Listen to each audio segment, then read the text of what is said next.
No, I said, bro. In Ireland, the spring day lasts so long, you can ride with the sun till 10 at night. Whoa! That's what inspired the name for this manly deodorant soap. Irish Spring, because it gives you long deodorant protection. In these green and white stripes, Irish Spring has a unique double deodorant system. 2 deodorants to protect a man long. Manly, yes, but I like it too. Irish Spring, for long, long deodorant protection. Well, I'm Scottish, so it doesn't matter.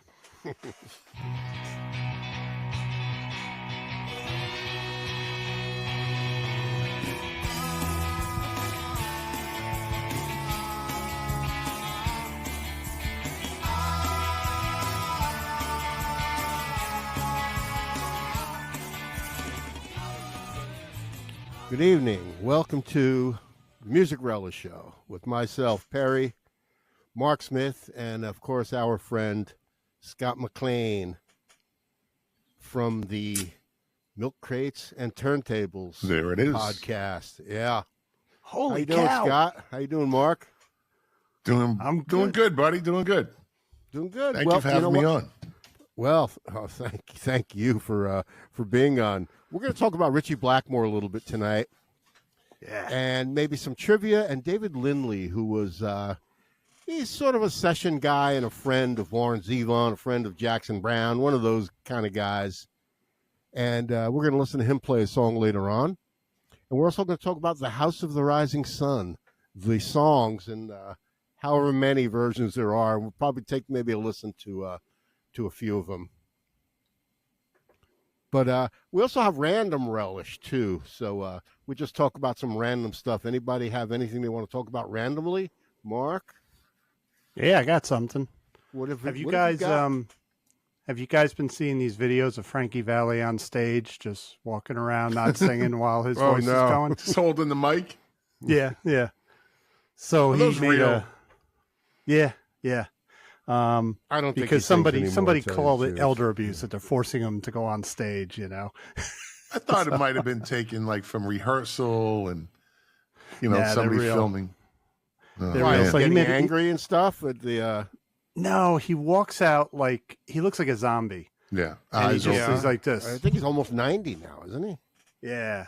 And his voice is definitely coming through, Yeah. and you don't see his lips moving. Yeah. So he just responded to it, and he says he wants to clear the air. He says, I'm blessed to be 90 years old and still doing what I love to do, which is just, I guess, walking out on stage. And he says, as long as I'm able to do it, they come to see me, I'll be performing like I always do. Well, he didn't actually address the issue, though. He said, but it's not elder abuse. He wants to come out. But is that and he him? Like, do you really think a 90-year-old is on X or Instagram? Good point. Do you really I think? know, right? No. Yeah. No. But did you remember that movie that Clint Eastwood directed called Jersey Boys? Yeah. Have you seen it, Scott? Yeah. Right. And remember, he was in with some mobster, and he took care of one of the guys in the band, bailed him out, who was stealing money, and the guy Paid told off him his debt. because you'll be working a tour until you're 90. Yeah. And like he really is. That shows what kind of friend he was, how loyal he was. Yeah. The guy screwed him, and he's still, I'll pay your debt off.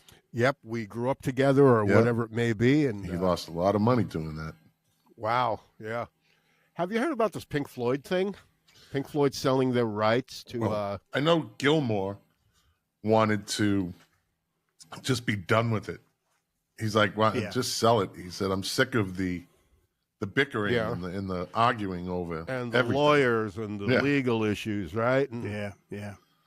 so apparently, from what I gather, is that Pink Floyd reaches a deal with Sony to sell music catalog for $400 million. The report says $400 million, and this harkens back to an old episode of Milk Crates and Turntables that I remember you and Jack talking about this, and this was a couple of years ago, and you were musing about if Pink Floyd ever sells the rights to their songs, how much will they get? And 50 million, 100 million, $500 million, you know what I mean? And I thought it was pretty interesting. But there was one thing that I read that they did, is that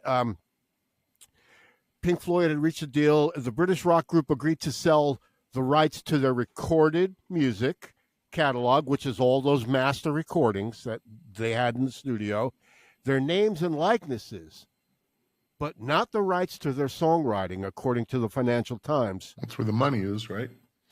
The right, real so money. in other words, I guess they're keeping their publishing or the copyrights or something, but they gave up the master recordings, their likenesses and all that. So in other words, whoever buys it, or rather this company, Sony, can do whatever they want with it. They could sell hot dogs, anything. And hot dogs.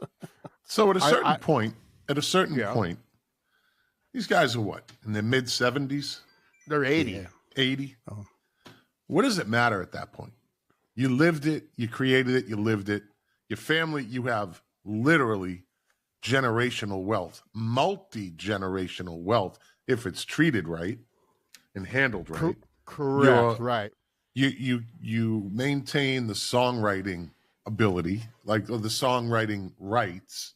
So they'll still get paid in a certain way for that, right? Yep. So what do you have left? Sell it.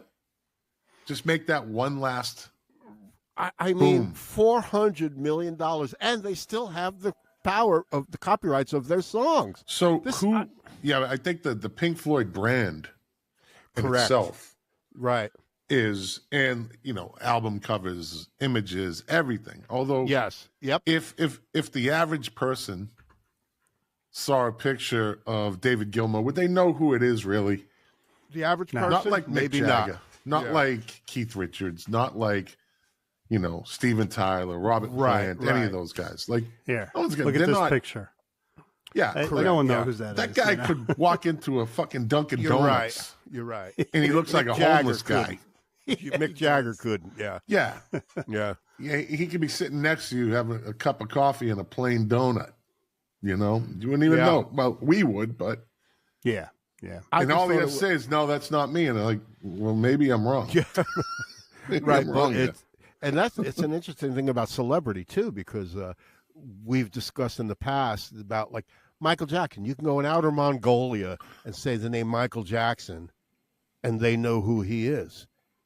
David Gilmour, nobody would in outer Mongolia or wherever they would not recognize him, but they would know Mick Jagger, they would know Michael Jackson, and people of those celebrity stature. Yet some of the songs he's written are as popular as those songs. It's a good time for them to do this because David Gilmour surprised me. He's touring. This is definitely his last tour. But he won't sing. He won't do any Pink Floyd. Yeah. He will not. He's doing one Pink Floyd song. The set list from one of his concerts had one song from one of the Post Waters albums. Other than that, nothing. And I respect that. He's always tried to separate himself from Pink Floyd. This album, his new album, he finally found the balance. He separated himself from Pink Floyd, but he doesn't try too hard to not sound like Pink Floyd. Floyd. He's also promoting that album. That's why he's on tour with it, right? So let me ask you this. And I witnessed this firsthand a couple of times. Different groups. So Morrissey comes to Miami the first time I see him. Yeah. And I don't know what to expect, right? Yeah. He didn't sing. He sang, I think he averages 3 Smith songs a concert. Maybe 4. Really? Maybe 4. Really? Well, his catalog is much bigger than the Smiths now. You're right, yeah. There were people there, and the same happened with Radiohead in Miami. People were there because they want to hear certain songs. Correct. They're not diehard fans. Yeah. They're not, they don't, well, there's probably a percentage of them that are, but for the most part, people go to see David Gilmour because they want to hear, Pink Floyd songs. Yeah. And I watched that voice. I watched a couple because they're familiar with it. That's why people went to see Boy George. A couple of weeks ago, I saw Boy George back up Squeeze, right? And when Boy George's set was over, there was a bunch of people left. All they wanted to see was Boy George, right? Really? I would have loved to see Squeeze. Well, thank God, because there was this lady in front of us. Good Lord. Now, I'm all for people having fun at concerts. Sure. I'm all for it. Get up and dance. But this lady was like 3 rows in front of us. Yeah. And she was probably in her 60s. And she's dancing like a fucking go-go girl. This is why I don't go to concerts. And would anymore. not stop. Every song, it's like, okay, people stand up and then they sit down. There's that ebb and flow of a concert. Right. Yep. Yeah. No, she stood the whole time. She stood the right? whole time. Yeah, and she's dancing. It's distracting. I don't mind. Hey, you paid your money. Yeah. I've seen people get kicked out of concerts for that also. Yeah. For being disruptive to the people around them because they're in the moment. And they don't care. They paid their money just like everybody else, right? So exorbitant money usually now, right? Yeah. I mean, even that concert, those tickets were given to me and my wife with a friend of mine, and his wife took us. But for the most part, they were probably, I think they were $85, $90 a piece. Yeah. The tickets, Yeah. which that's considered cheap now. Yeah, it's cheap, but it's not $40. You know what I mean? Yeah. So at what point does it become like, all right, look, there's other people here that want to watch the show. Yeah. I saw a video the other night of a lady at a concert. It was can't remember who the group was. It was at the Sphere. Yeah. And she was just that lady. Yeah. And little alcohol gets involved too. Yeah, she's up there and she's standing up in front of everybody. And now the Sphere is, that's you have to have logic and reasonability to go there and understand. This is you're at like a Roman Colosseum, right? Yeah, you don't have to stand steep up. incline, right? Yeah, yeah, it's just go straight up. You don't have to stand up. She was doing it, and the cops came, and nothing good came of that for her. Interesting though, because you were saying so Boy George. So obviously everybody wants to hear those Culture Club hits, right? Yeah.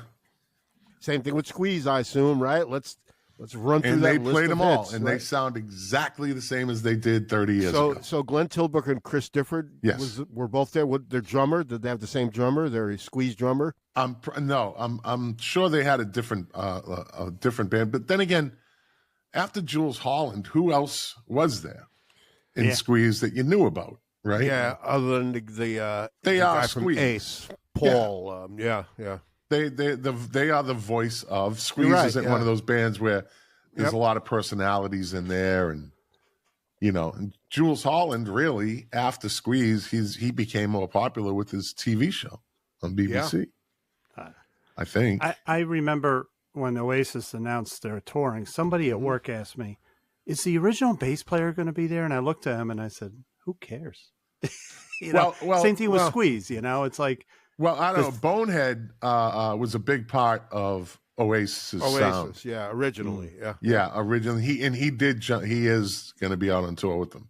Oh, he had a lot to do with that, with the sound. And I mean, but you know what? You're absolutely right, Mark, because people that aren't that next level fan don't know that. They just know the Gallagher brothers, right? Well, right. So, have you seen video or footage of these concerts? I'm glad you brought this up because I've seen footage of concerts where the guy would, like, John Mellencamp would stop the show and say, "Do not sing along." Stop good singing. For him. I mean, good how for do you him. feel about that, Mark and Scott? I've had two experiences with concerts that really enraged me, aside from many other times where you can see yourself putting your hand around their neck. All right. So the first time we went to the PNC Arts Center in New Jersey, and it's one of those outdoor venues, but it's my son's first concert. We were seeing Rush. Mm-hmm. I was so happy. I'm getting him to see Rush. Now, Rush fans generally stand up when they come out, but then they'll sit down. Rush fans are very studious. Yeah. But we had 4 guys. I went with Tom Spallone and his friend, and we had 4 guys in front of us that just stood. And we tapped on their shoulder. They just ignored us. So someone like 2 rows back, I remember, screamed, "Turn around and look," right? Everyone's sitting down. They didn't care. That enraged me because my son's first concert, he just looked at a man's back the whole time. I couldn't do anything because my son was there, So inside of me, what I wanted to do. But we kept calling the people, the venue. they would tell them to sit down. They wouldn't sit down. They gave up. So, you know, how can you do that? So the other I time have a couple of things about that. So first of all, Perry, I fucking hate when the crowd takes over the song. So I hate that. So I have grown to really hate that. Yeah. Right. And I don't know when this started. It's our generation, and it's the millennials that started this whole shit of singing along. And I think the first time I really noticed it was at a U2 concert. How long ago was this U2 show? 15 years ago. Okay. Okay, you know, it started, well, okay, let's go back to the first time I saw them, when I got on stage with them. At the end, they always ended their shows with 40. How long? And the crowd would sing. And that shit was good. It was 40, Right, because 40, he was prompting it. Yeah, and it was good. And if they hold the mic out, okay, that's another thing. They're telling you to do that. Yeah, and that's when it sounds good. But when you're trying to hear the song and it's like the crowd is singing the song, and as we three of us know, and most people that go to concerts, the songs live are always slightly different. Yeah, yep. It's probably because they like to change that shit up every once in a while. But was it when this started? Holding this thing up. Well, that's a whole nother conversation, I think. But the people singing the songs is that I hate that. I can't. It bothers me. I've seen Aaron Lewis from Stained. I've seen videos of him telling the crowd to shut up. I may have seen that, and one he's too. walked off a couple times. He'll argue with them. He's like, and there's always one idiot that will yell out, you know, and then he's like, "I'm done." And just walks off the stage. He met his obligation. But I can understand, and I think the one I saw, I think it was John Mellencamp. Excuse me if I'm wrong, but I think it was. But he was saying a lot of people paid a lot of money to come to the show, to hear me sing, not to hear you sing. You know, he presented it in that sort of fashion. Yeah, I agree with that. And you know, there's another thing that has crept up. When we used to go to concerts, everyone that was there to see the band. A lot of the theaters now have season subscribers. So someone will get like a deal where they can go to every concert that season. So I noticed a lot of shows I go to have people that are there. I can tell they're not there. They're just there because they had the ticket. Yeah. And two times, I saw Pat Metheny, and he gets very quiet. And there were these three girls that had a lot of wine. And they're, you know, when they start talking loud, the whole venue turned around and it was like, shh. You know, right? Yeah. And then the other time was a Dream Theater concert, and it was in a theater that I knew that they had season subscribers, and you know, there were kids, and I could tell like the last band they're going to listen to is Dream Theater, and they're joking around about stuff, and you know, it's like get out, you know, the loud talkers at concerts, that's a new thing in the last, There was a dude behind me, and he would not shut the fuck up about why aren't they playing Creep. They're not playing Creep. Why aren't they playing? And I'm like, shut the. That's a comedy show heckler. They're heckling. That's what they're doing. Yeah. Right? Then I saw Morrissey down in the Hard Rock Hotel and Casino, Seminole, down in Hollywood, Florida. And this brother and sister were standing next to me, and they were cool before the show. And then when the show begins, they're just having a conversation. And I'm like, you paid $120 for this seat. Right. So you're looking at $240 for those. And they're just talking. And they're brother and sister. Like, and they're talking loud because the music's loud. Yeah. And they're talking. And I'm like, you know, all right. I've been in enough concerts. Now, if they hold the phone up, maybe they'll shut up, or unless they're interviewing themselves. I saw Rob Zombie at the Jackie Gleason Theater in Miami. And oddly enough, it's called Fillmore East. It used to be Fillmore East. It's the Jackie Gleason Theater, but he used to do a show from Miami, right? So at one point in the show, Rob Zombie says, "All right." He stops. He finishes the song, stops. He goes, "All right, I want everyone to listen to me now. For one fucking song, one song, put your fucking phones away. Just enjoy the show." Really? Yeah. Like, enjoy the show, okay? Yeah. One song, that's all I ask.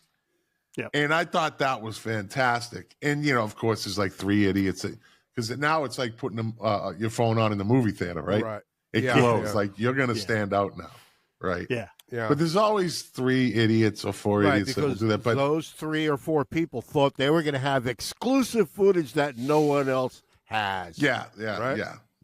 And I'm guilty. I'll film, if I'm at a show, I'll film like 15 seconds or sometimes even a minute of one song just to remember it. But these people that film like all these songs, it never sounds the same when you look at it the next day. Do you ever go back and watch it though?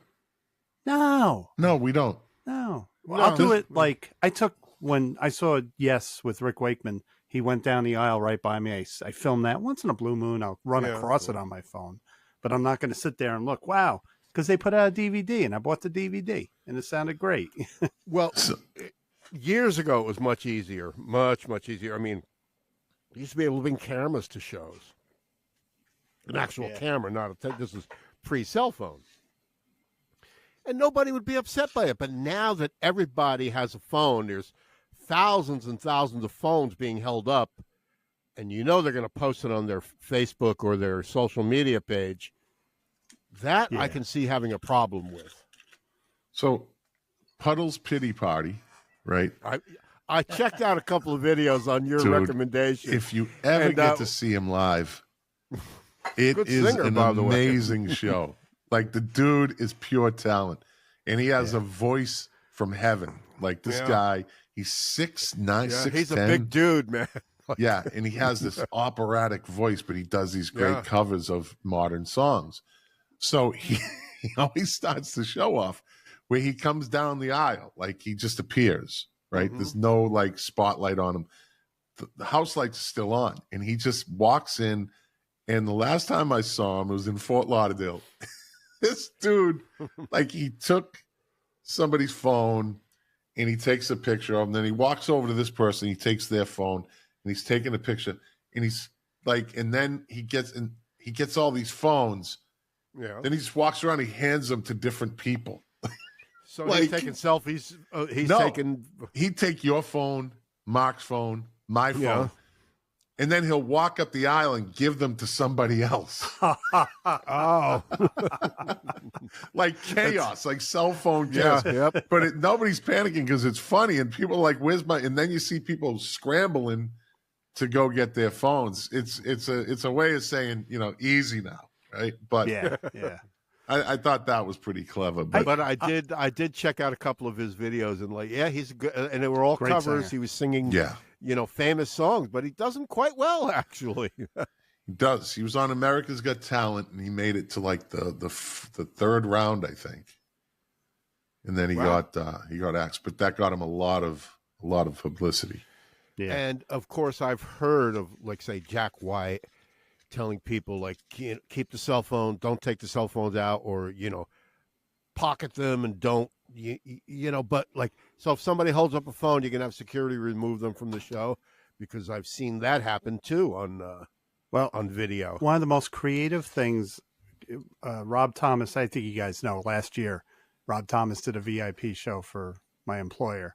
Yeah. And we went, and they announced before the show, do not film. That Matchbox 20 guy? Yeah. So I just went because it was free. You know? Sure. And before the show, they said, please, filming is not allowed. Do not record, whatever. Right, there's a few, like Scott said, there's always a few people.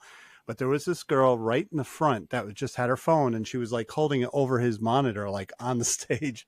So he was singing one of the hits, and then he kind of like told the band to lay down into a little jam, and then he took her phone from her.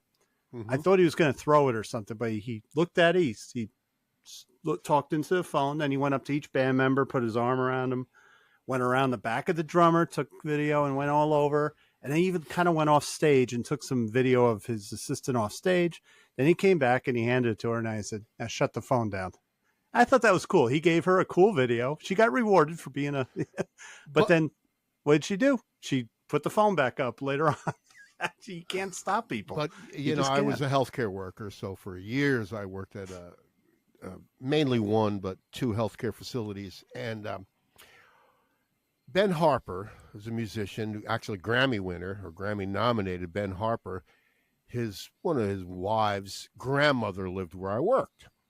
So he comes by, and and I said, "How you doing?" And he's like, "Do you think I could?" We had a grand piano in the living room, and he goes, "Do you think they would mind if I say, if I play the piano?" I said, "Go right ahead."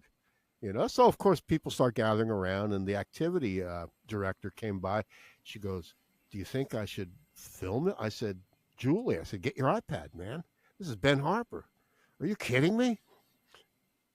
Yeah. I think he got nominated for She's Got Diamonds on the Inside, but he's done so much stuff. Well, anyway, she goes and she films him, and whatever. The very next day, word came from his management: you cannot use any of that footage that you shot with that with your iPad. Yeah, because think about with the holding up the phones, and they're going to load it up, and it's crappy. I mean, it sounded great, but there's a thing happening. And this was 5 years ago, maybe. He wasn't doing a show that he practiced for. He was just playing, and maybe he wasn't perfect, and maybe he'd be worried about, No, he was visiting with his wife, her grandmother, who lived in the facility. Yeah. Right. So Dave Wakeling from the English Beat and General Public, right? Lead singer, the blonde guy. Yeah, had that giant he did hit, a show. right? Yeah. What's that? He had the really giant hit, right? Yeah. The English Beat had, Save It for Later, and they were probably the most popular ska band in the 80s. Yep. But then they broke up, and the English Beat broke up and became General Public with Dave Wakeling and Ranking Roger, and the other two formed Fine Young Cannibals. Fine Young Cannibals, Fine Young Cannibals. So Jack's at a General Public concert, probably one of those like all-day things, right? Yep. And evidently he's in the front row, and he was taking a picture, and Dave Wakeling, and so Jack, for the people that might not know, Jack is Jack Calabrese. He's the one who's helped me co-host. He co-hosted Milk Crates and Turntables for a long time until Mark and Lou pulled a coup. Thanks to Perry. Perry had it planned the whole time. South American. And Jack was out, and Mark and Lou were in, and Perry was pulling strings and making moves behind the scenes. The deal maker. Perry had this Music Relish is going to take over Milk Crates and Turntables thing going. I'm going to own that podcast. That was hilarious. It was hilarious because I told you, I don't know how long ago it was, but it was you and Jack and Mark and I were chiming into the show. And it was great. Like, it was great. And Jack says, "Wouldn't it be funny if Mark and Perry had their own podcast?" and I'm like this. Oops, we better not comment anymore. So Dave Wakeling took his camera and and then pointed it at the crowd and took a picture of the crowd. And gave Jack the camera back from the stage. Cool. That was pretty cool. Yeah. So it depends on the prestige of the band too. For instance, if they're not pretentious, right? But I mean, I used to go see bands like, say, like the Bongos was a band I liked, and I took a camera, like that picture there. I took that picture, but it was in a club. It wasn't at some fancy, it was, I think it was at the Peppermint Lounge in New York City or something like that. Is that an Instamatic? No, it was an actual 35 millimeter camera. Yeah.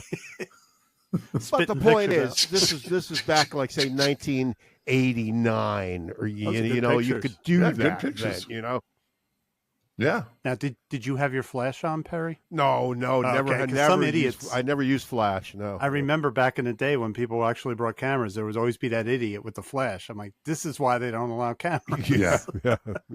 No, never. I never used flash. Yep. No flash photos in the theater, please. How about Mark? You want to talk a little bit about the unpredictability of Ritchie Blackmore? That's exactly why I love him. He is totally unpredictable. And by the way, that's Mark's words. He goes, "I want to do a thing on the unpredictability of Ritchie Blackmore."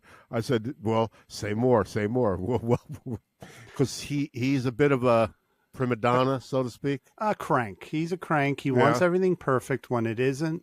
He has a temper, but it's not just that.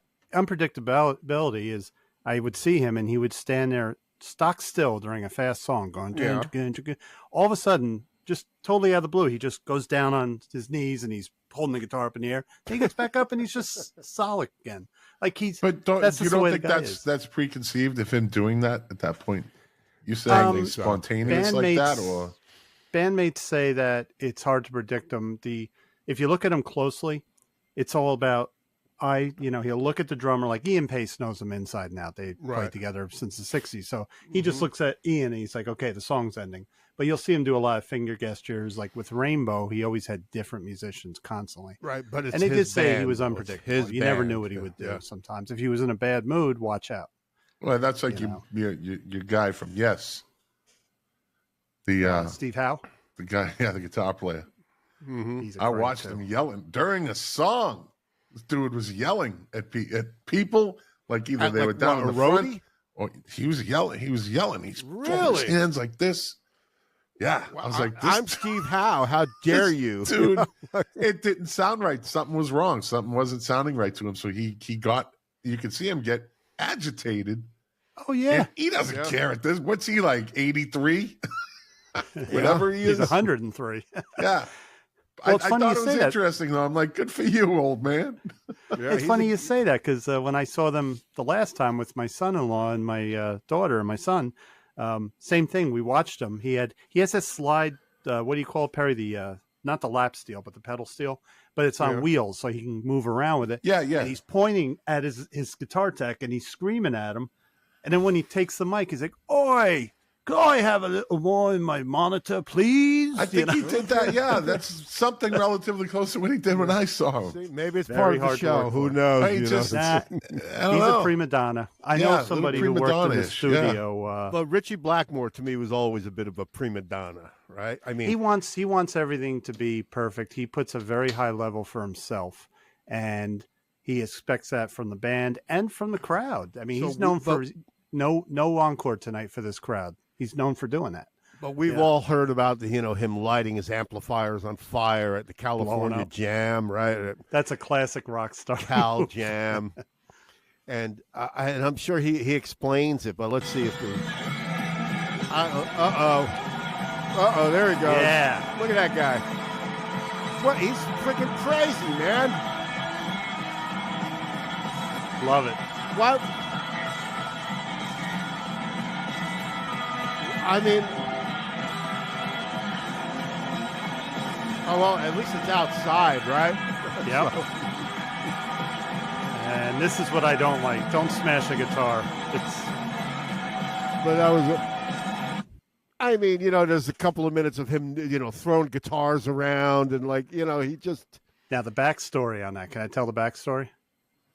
Tell the backstory on him. Having that this particular speakers, show that we just saw, amps. right? So there was an incredible. Them and Emerson, Lake and Palmer had these incredible egos, and they were going to try to outdo each other. So Blackmore planned to put those explosives in his amp. The California Jam was probably the only rock festival that was running ahead of schedule. Believe it or not, because most of them are horribly behind schedule. Right, yeah. So Blackmore wanted to come out at sundown, just when the sun was setting. And they were supposed to come out an hour and a half early. He said, nope. He locked himself in the trailer that they had, and he refused to come out. And ABC was probably pissed off because they thought their contract said they would go on at dusk. Yep. So he came out, and he was in a bad mood. And in that show, I don't know if you guys show it, he also destroyed, remember in the 70s, those big cameras that they had on wheels? I have that, yeah. They cost more than a castle. And he smashed a camera for getting in his guitar, face. His Stratocaster, and he's smashing an ABC television camera that costs, $1 million or whatever it costs. As far as that explosion is his roadie put way too many explosives in there. It's kind of like that Who performance, yeah. So Ian Pace had the mutton chops, the big sideburns. Yeah, his mutton chops are singed off. Blackmore, if you notice, he's pushed forward by the concussion of the blast. I mean, it's way too let's much. see if he has anything to say about it. To start to get dark, went on stage, and I was so angry, with this whole. I was angry that the band didn't. I love that wig, man. They'd all flaked and gone, oh, come on, let's just go on, let's forget the, well, no. You've got a piano, a revolving piano in front of it. This whole thing is geared towards aggravation. And you're talking about 270,000 people now.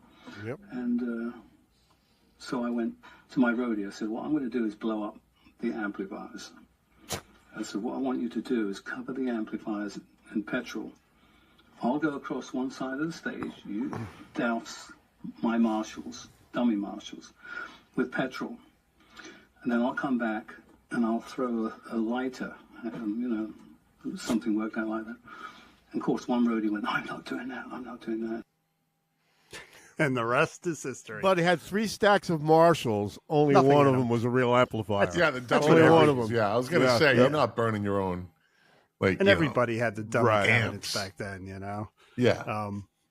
Yeah. That's like, he had to be snuck out of, like, when they were done. ABC was going to have him arrested. They had the police there. They threw him in a rig, one of those rolling carts.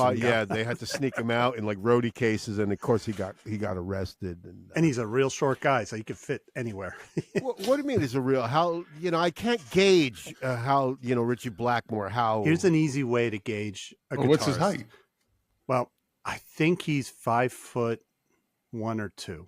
No, you gotta be kidding me. No, Prince was 5 foot. No Prince way. was 5'2". Dio's look at a taller picture. than that. He's small. Look at a picture of Ritchie holding a Strat. The Strat looks big. Look at Angus Young holding an SG. That SG is bigger than, like, it's huge on him. SGs are small guitars. Like, if I hold my Strat, it's small on me. But if you look at Ritchie, it's big on him. He's a short guy. Wow, very short. I never really thought of it that way. I can't go with 5'1". Scott's look it up right now. I mean, Scott's looking up how tall is Ritchie Blackmore he's short. right now. He's short. Without his boots. He's 5'10" and a half. He's my height, dude. He's my height. I heard he's short. Yeah. Oh, but Mark's 6'7". I mean, everybody's fucking short to Mark. I'm tall and I got hair. So I don't wear a wig. I think at that same show, he was like he went through like 3 or 4 guitars at the show, Everybody's man. short. Let's see what happens. Fucking 5'1". I love this. Look at you could kill someone by throwing a guitar out into the crowd. That's not 5'1", Mark. I don't know. Look how big that Strat is on him. Look how big that thing is on him. Look, it drops.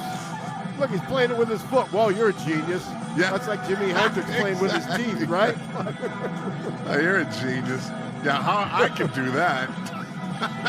Yeah, you're right. I can look up there. Oh, he dropped it. Stratocaster He dropped it. Whatever, Give me another one. Only costs $500. Yep. So look, you can see these guys backstage worrying now. See them all? Yeah. Because they Now got watch. like he's cueing them now, right? I love it. This guitar is going to do nothing. See, he strums it and then he's... This is just killing time when you're doing all that stuff. I used to do that when I first got this guitar. I was rubbing it all over on the amplifiers like that. As far as it's still in one shape. I mean, was that any particular song, or was that just? Yeah, it's Space right, Truck. So when they do Space Trucking, it's a half hour long. John Lord has his part where he's smashing the organ. Yeah, and then they go into his. It's a. Was that Rainbow or was that Deep Purple? Deep Purple.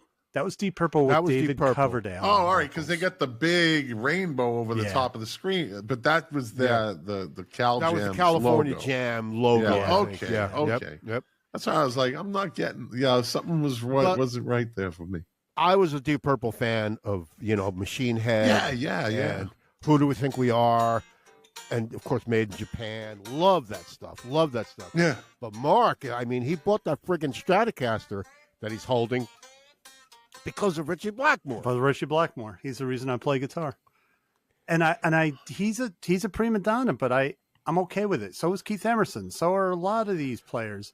They give you a good, they give you what you want to hear. If you don't like him, you don't like him. I heard he was but he can really play guitar. I mean, he really does know how to play guitar. He can play like some, there you for go, instance, real quiet. Right? Yeah, it's all about the dynamics with him. I mean, it's that 70s style. Yeah. That's actually They all came up playing the same kind of. But look, that's the guitar Mark's holding. He bought it because of that guy. You know. That's very classical, which is different from Page and Jeff Beck. And Well, Page plays that classical stuff sometimes too. he does, but he's more rooted in blues. Yeah. But you know, like Beethoven's Ninth. There you go. What you know? What song that is? That's difficult to cure. It's Beethoven's Ninth in a rock format. Yeah. Well, so let me ask you this: if Deep Purple never came out with "Smoke on the Water," right? Yeah. Would Ritchie Blackmore? If they never did, that's what you're would saying, Ritchie right? Blackmore be as popular and adored as he is? And I say this: "Smoke on the Water" was their magnus opus. Absolutely, right? Yeah. So, and it's one of the greatest riffs ever. And it's like he broke it down one time in a video. It's Beethoven's Fifth backwards with a little twist type thing. And so would Ritchie Blackmore be as heralded as he is today and he was after that? To never musicians, he would be, not to the average rock fan. And I'll tell you this, though, if you ask the average rock fan that just listens to their local classic rock radio, and there's nothing wrong with that, but there's a lot of people that don't listen to music like we do. A lot of them don't know who Ritchie Blackmore is. If you say who played that riff, they won't know. They might say Tony Iommi. They don't know. That's a good point. So I think he would have had the respect as a musician, because he probably still would have went on to form Rainbow.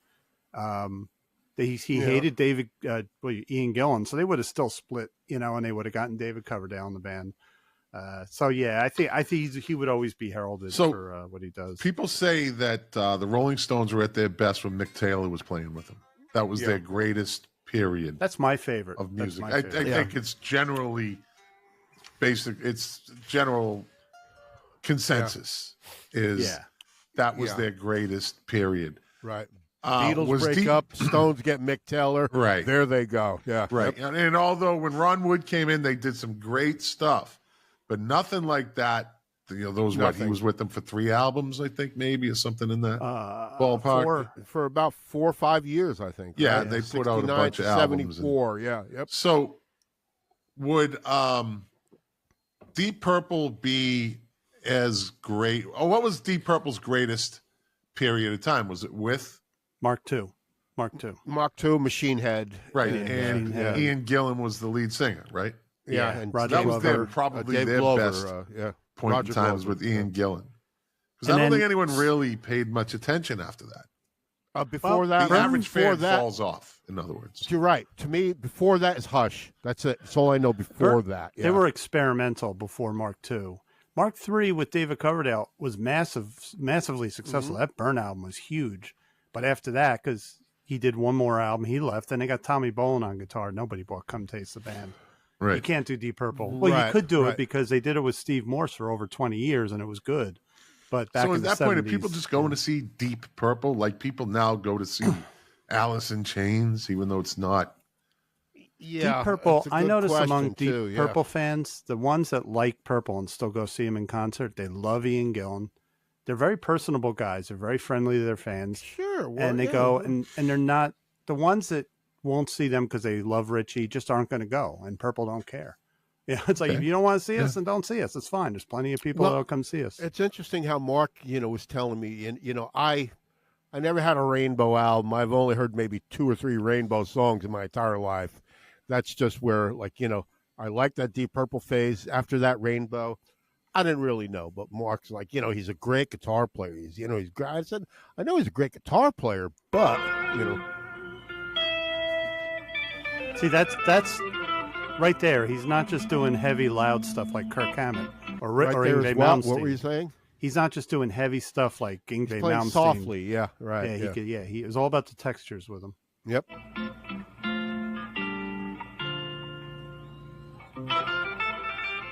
And that's what he does now. He plays that English forest music, right?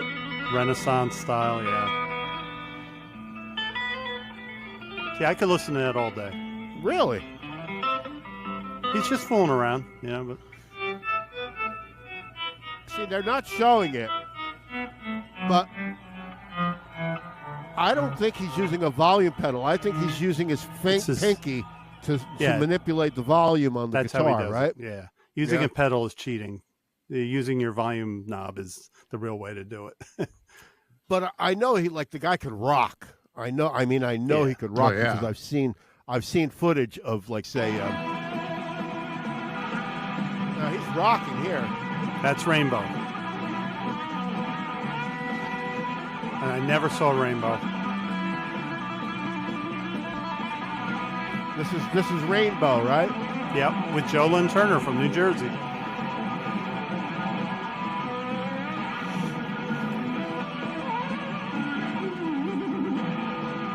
You could say he's wanking. What were you saying, Mark? You could say he's just wanking there, you know. I know, but the guy is amazing, I gotta tell you. Rainbow was his. Here's Joe Lynn Turner with the moves.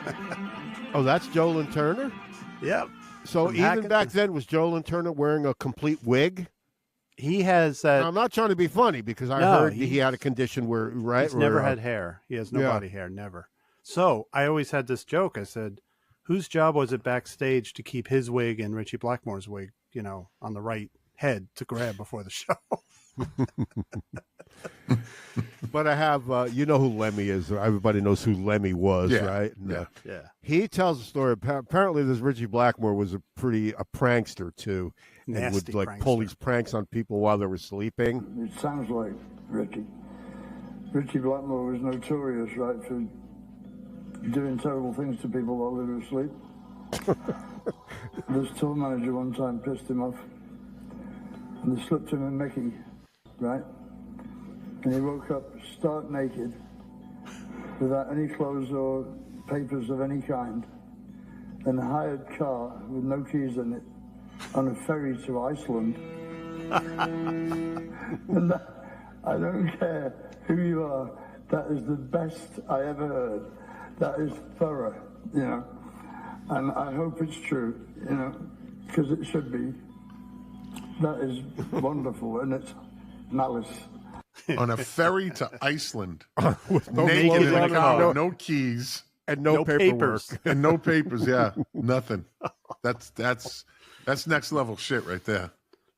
That's that's malice. There was a keyboardist in the band, right? He was only on the last album with Ronnie Dio. He was an incarnation with Cozy Powell. His name was David Stone, a Canadian guy, and he didn't do anything after. Someone tracked him down and talked to him, and he didn't have a lot of people didn't have a good relationship with Ritchie, but he said he kind of didn't like his pranks because they were nasty. Like he really, it was, there's a part where it's funny and then there's a point where you stop laughing. And he said, I don't remember the stories, but that's just Ritchie. We had the things growing up like, okay, dude passes out, you shave an eyebrow or you do, this shit, or both eyebrows, or you leave him in somebody else's hallway and you decorate him like a Christmas tree. Right. Yeah. Or, like I woke up one time and I had Kotex stuck all to my face and my head and my hair and toothpaste down below, and like they got me, right? They got me. Yeah. And what do? You take a shower and you're like, you got me, motherfucker. But when you go and like try to fuck somebody's life up, like, you flip them upside down. You know what I mean? Like, yep. Yeah. That's a little hard. That's next level. Scott, you had mentioned you said something about a great riff before or whatever, right? So I have a little bit of trivia here. I'm just going to play like an opening riff, right? And I want to see if you guys can name the song that the opening riff is for, okay? So let's see if this works. That's easy. You think I'm dumb? Yeah. I don't think I am dumb. Midnight Rambler. Midnight Train to Georgia. After Midnight. Good Rockin' at Midnight. You got it, right? It's Midnight Rider, the Allman Brothers, right? Yeah. That's one of my favorite songs. Absolutely. All right, let's see if I have another one here. Then. All right. Okay.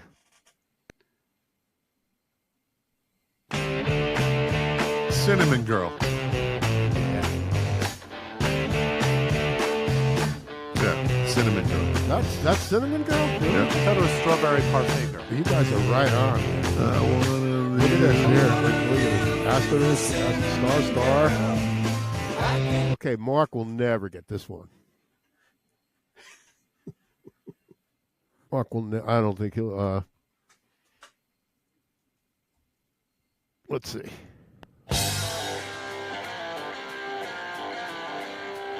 Well, that one didn't come through. Forget that one. I don't know what it is. Mark will never get it now. You're right, Barry. You'll never get it.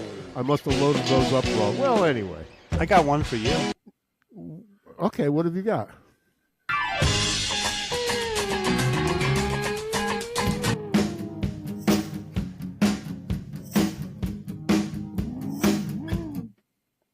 You know what that is? I have no idea. That's Cinnamon Girl from Prince. He had a song called Cinnamon Girl, too. Oh, that's obscurity at its best. Really? Yeah. And I'm a Prince fan. I'm a Prince fan. You know. I am It had a too, real but drummer on it, though. It had a real drummer, which is shocking. Well, you know what? I think we should, let's see if this works. David Lindley. Let's see. Oh, I love him.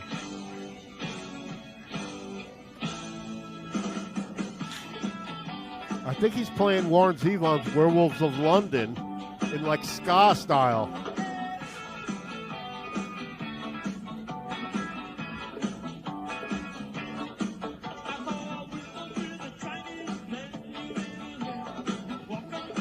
That dude's an oddball, man. It's great.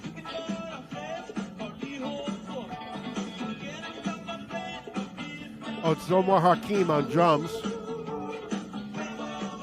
And I think the other guitar player is Hiram Bullock. I think that's David Sanborn with the sax. I think David Sanborn plays on it also. Yeah. Yep. Yeah. Was that That's him in good. the back? David Sanborn? Yeah, he was on the right. On the right, yeah. Yeah. In fact, let's see. That dude, that Keyboard player? yeah, I think he was with Frank Zappa for a while. Oh, that's why I don't know who he is. Is that George Duke, maybe? Oh, that explains That could be. it. Listen That how could be weird George. this middle is. Like, this is just odd. That's just weird. I like it.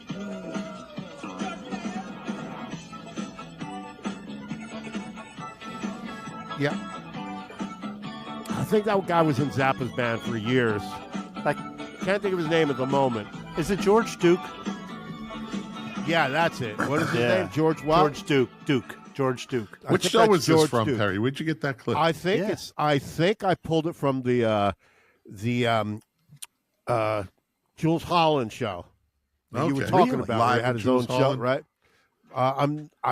I think he did a show in the '90s with him and the sax player David Sanborn. David I Sanborn. think yeah. they did a show together, Okay. and I think I pulled it from that one. Yep. But go ahead, Mark. Sorry. David Lindley reminds me of Richard Thompson. Richard Thompson he does these oddball things. Yes, He came out with yes. a cover of "Oops, I Did It Again" from Britney Spears, and here's this Yeah. master guitar player. When he did it, though, I realized how good the song actually is. I saw you know? him play that on the thing the show I saw of him doing that. Yeah, and because he claims that certain songs sound like they're written from 1748 or something. You know, The like history of music. Yeah, he listens to. He can analyze those things. Yep. But let's see what happens here. That's Hiram Oh, Bullock. that's Hero. I think, Yeah, I could tell right away. I think all three of those guys right in the front are all gone. They're all dead. Yeah. Yeah. Oh, David Sanborn is so good. That's just weird, man. I have no idea who that guy is.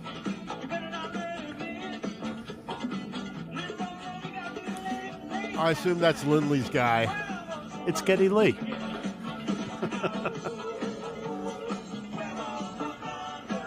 So it sounds like ska, doesn't it? A little bit, yeah. Yeah. You know what? It's a style brought up by some of the best musicians on the planet Earth. They just do whatever they want to do, you know? That's some band. You know, That is interesting. Let me see if I can... And he's not doing his...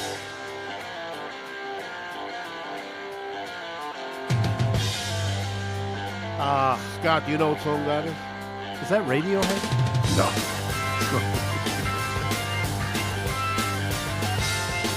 All right, that is the Mark III Deep Purple. That's with Deep David Purple. Coverdale. Burn. I was going to say the keyboards sound like Deep Purple. Yeah. Yeah, that's Burn. The one good thing about Mark III, just to go back to Deep Purple really quick, was the one thing they had was David Coverdale and Glenn Hughes on bass. Hughes had the screaming voice, and David Coverdale had the low bluesy voice, and that was kind of like an advantage. But they got very funky. Ritchie and doesn't giant like bell funk. bottoms too. Biggest bell bottoms you ever saw. The giant bell bottoms. Elephant bells, I think they were called. You could sail a boat with those things. All right, let's see if there's another riff in the pile here. I think I just located it. I lost it before. Let's see. Oh, come on. Damn. Paranoid. That is Paranoid. Yeah. No, Paranoid. I thought it was Common Collected. That is Paranoid by I forgot what who they are. Black You're and assuming blue, we're done black and here. Blue, black velvet, black Ritchie Blackmore, black Blue something. Blue Christmas. Blue Christmas. Let's see if this one is. Steve Miller Band.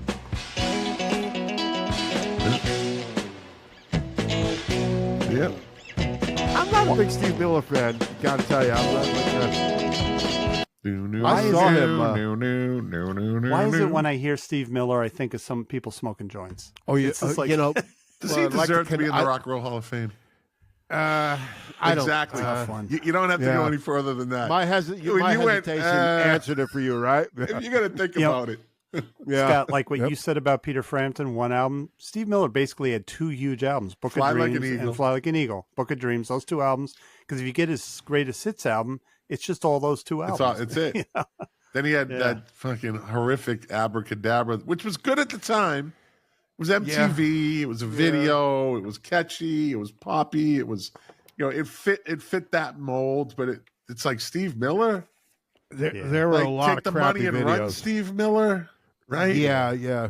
Now it's Abracadabra Steve Miller. Like, what the fuck, dude? The guy who can rhyme these oddball words together somehow. Yeah, and then he had that great song Macho City. He tried to make a hit out of that one. That failed miserably.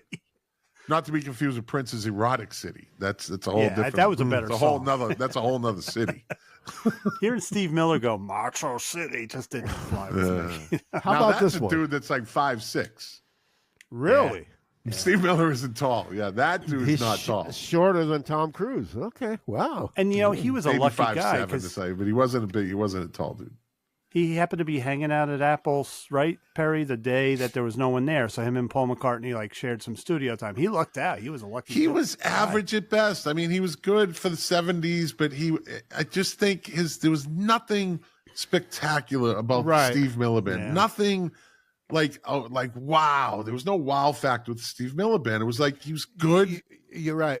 It was But good sound. interestingly, But there's a fucking 100 bands that could have done that. But sometime in the late 1970s, 78 or 9, I mean, I saw Steve Miller at a big hockey arena with 15, 20,000 people. Yeah. At Nassau Coliseum.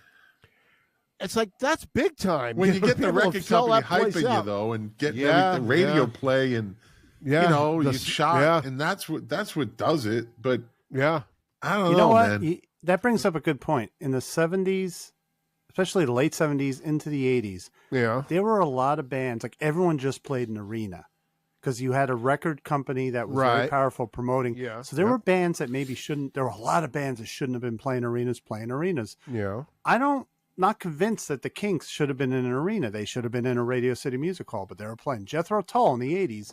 Really? They're a great band. I love them. But I was seeing them in the Meadowlands Arena with 20,000 people. It wasn't filled. Wasn't nearly filled. Were they headliners or was it like a 5? Headliners. Jethro Tull used to play the Garden. I never went to see them. Ugh. Yeah. It's I can understand. I love it, but they got so into I never the had a Jethro specifics. Tull record. I love them, but the Martin Barr would sit down for half the show because the music was so intricate. So I can get it if somebody doesn't, Yeah. It can be. Well, that sounds proggish. Listen to the album. It's very proggish. Yep. Same with Frank Zappa too. Can you guys guess this riff for this song from, I don't know, 1970?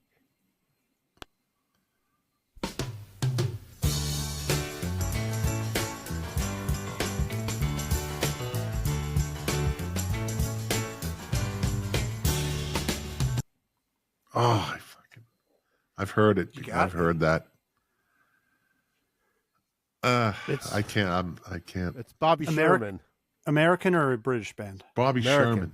It's Bobby Sherman. Please make up your mind. You've got to come into my world and leave the world behind. Everybody, come on. That was like a hit for him. That was a thing. He had a couple of hits like that, but he was a TV star too. Well, after that was the thing in the 70s, right? If you had a hit, they were going to give you a TV show. Yeah. Starland Vocal Band is the perfect example. They got a fucking summer show. What do you mean? They had a TV show? They had a summer show, yeah. Was it called Summer Afternoon Replacement? Yeah, it's like, it was like there was on 8 episodes, 2 months, or something like that. Once a week, they had a variety show. Wow, really? Yeah, I gotta find that somehow. Yeah, you'll. I used to watch all that shit.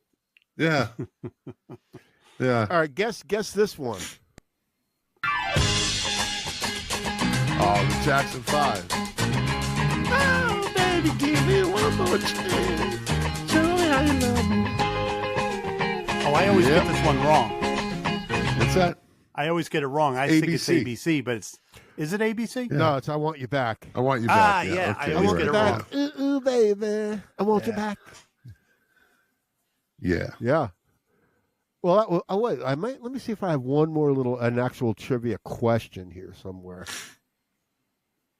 I'm not good at those. This is good not having to do anything. Just, isn't it? It's Mark, hey, Scott, Perry, Mark will never know the angst that we have. I was just going to say that. He'll never know. I love being a color commentator. I don't have angst anymore. That shit's been gone for 70 episodes. Oh, by the way, I did get a text from Lou. It says, "Have a great show, and thanks, Scott, for sitting in." Yeah. Let me ask him if he took a shower yet. Yeah, we miss our old friend, but you know what? He'll be back. I'm texting back. Anything for you, buddy. There you go. So, House of the Rising Sun. There we go. Right? First song that introduced me to my world of music. And which version would that have been? So, I talked about, I think, was it Mark? Last week on the last Milk Crates and Turntables? A couple weeks ago, yeah. Little record player.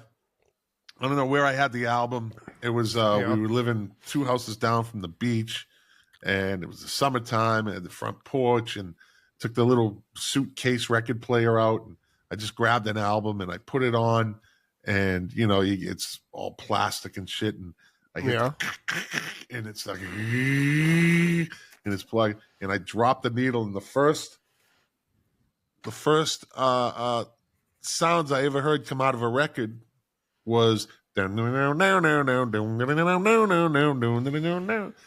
of the Rising Sun, and it was all downhill from there. It was what, the Animals? Yeah, the best version. No, you got to go right to the beginning. Go right to the beginning if you can. Well, that's all I loaded up was the hook, but I know the riff. On. Yeah, Mark can get the riff. Here we go. Here we go. Turn it up. Turn it up. There it is. That's the first thing I ever heard come out of a record. I was like fucking 6. Really? I was 6 or 5 or something. Yeah. And that imprinted on my brain. To the point where I knew exactly where I was when I heard that song. Yeah. And the first actual recorded version was, probably 30 years before that, 1933. It's an old it's an Appalachian song, and it's this, and it has to do with France, and it has to do with a lot of things. But remember that, like, they were, I don't know if they're considered metal, Frigid Pink. Ever hear Frigid Pink? No. Really? Don't think I ever want to either. In 1970, they had. Got to be a Dutch band. They're from London Detroit. Records. They're from Detroit, though. Oh. So I guess they were like, that was almost like a metal version of House of the Rising hard Sun. rock, yeah. Right? Yeah. Yeah.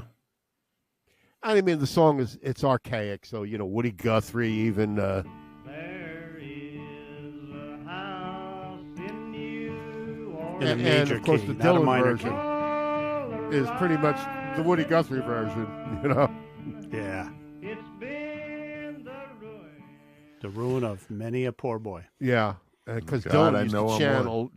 Bob Dylan used to channel Woody Guthrie for that stuff. Yeah. And I know that Jack Calabrese is a Leadbelly fan, right?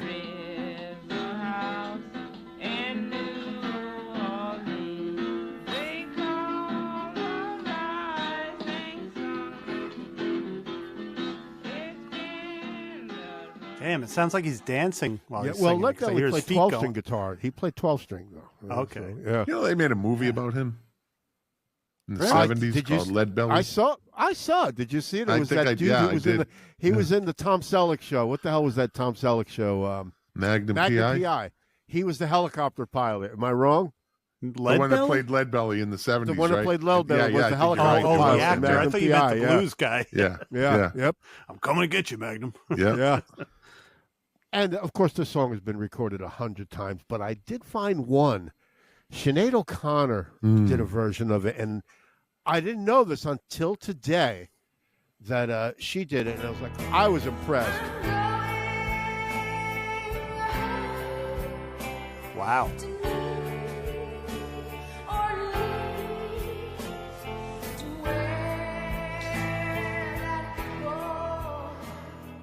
What a voice, man, she had. I'm starting. I want to cry every time I hear You're her tearing voice up? now. Yeah. Wow. Hold on one second. Let me. You know what? I'm gonna. My shit should come over too, right? I want to play the beginning of that one with her, unless you have Do it. it, Perry. yeah. Let me see. I do not. No. All right, let's see. There is That's just the first verse, yeah. in New Orleans. Man, is that natural? or Beautiful. what? I'm gonna download. I'm downloading it right now. I'm adding it to Yeah. my finely manicured playlist. It was from an EP of hers called "Thank You for Hearing Me." Is this too long? Should I turn it off? Yeah. Well, she didn't write the song, so I mean, I just want to hear if they go into a riff. they do it. It builds up. Then there's piano and Oh, okay. So it goes on with that. yeah. Oh, so it's a slow build. But the interesting thing with that, you can just hear her in the room with the microphone, with the the big opened up. My new blue jeans. Wow. All right, I won't get you in trouble. I get myself She's, in trouble. Perry, did you know I got 21 copyright? No, things I was there when 3 you weeks said ago. last week that yeah, you said you had. It was I only like got 6 this week. I was disappointed. it's a rite of passage, right? Yeah, like me and Mark were we were just playing everything we could. I only got 6. But Mark seems to think they're going to shut your channel down. I'm like, Mark, they're not going to shut his channel down. It's not a No. copyright strike. It's a copyright It's only if claim. it's Yeah, legal, yeah, right? someone's Yeah. going to try to make money off the show. you I'm play not the making any money off of. Good luck with that. If you play the Beatles or the Eagles, you're fucked. That's okay. the general All right. rule. Yeah. Yeah. But Irving Ken- Hayes. But I like that, Perry. Thanks for introducing me to that song. I just downloaded it. Yeah. yeah, and there's so many. So, I mean, we could do a whole show on how many, but that's silly. I mean, What else you Bob. got? What other different versions? that's all I have. Okay, Sinead O'Connor all right. was the last one. Unless you, Mark, you want to find some more versions of House of the Rising Sun? I Yeah. mean, there's so. I mean, You were telling me some metal group recorded it even or something, right? Well, a lot of people have done it live in concert. I don't count those because right. I have Five Finger Death Punch, House of the Rising. I want to hear it. Yeah, I want to hear it. It's going to be odd, isn't it?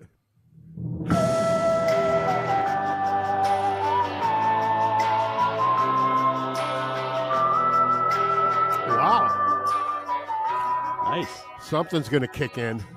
It has to, right? Yeah. Oh, I think the next one I have is very interesting. I think you both are going to be really interested in this one. All right, let's see if this takes off. Oh, it's going to take off all right. You change the words.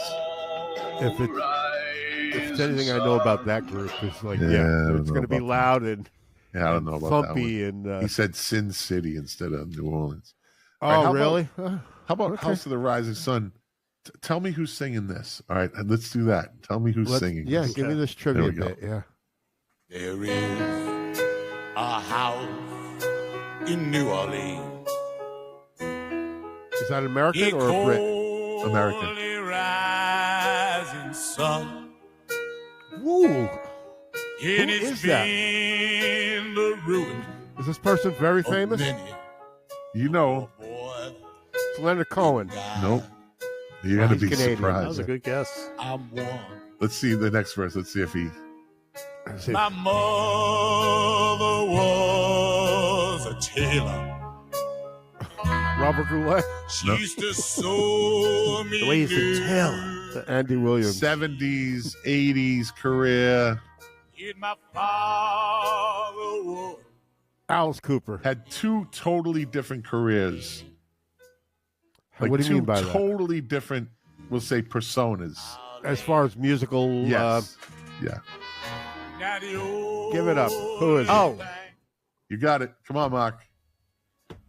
Not Tom Waits. Nope. That's a good guess, though. Oh. David. Yeah, come on, do it. Do it. David. Hot. Come on, God, do it. what's his That's name? David Johansen. David Johansen. Well, or is that the other guy? Well, actually, this was Buster Poindexter. Right. Yeah. David Johansen. Because Yeah. he did a lot of covers as Buster I Poindexter. knew his Wow, voice. that's You one. got to That was a catch good a one. piece of his voice in there somewhere. Yeah, Where you're going to go. yeah, because I know that's why I kind of let it he's go. got like a smoky club voice or Nina something, Simone. right? Nina Simone version. Oh yeah, let's hear Nina. Yeah. A folk song called The House of the Rising Sun.